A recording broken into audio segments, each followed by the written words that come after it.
How to find and disable the worst spy setting on your Android phone.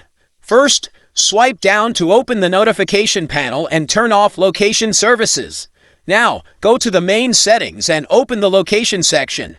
As you can see, location services are off. Go to the app permissions section.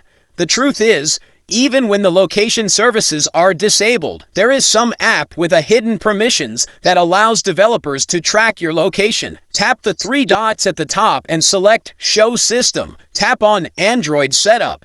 Now tap on See All Android Setup Permissions. At the top, tap the three dots again and select All Permissions. Right here, tap on Access Location in the background. And look at this. It clearly says this app can access your location anytime, even when you're not using it. So even if location is off, they're still tracking exactly where you are. That's why you need to set the location permissions to Don't Allow.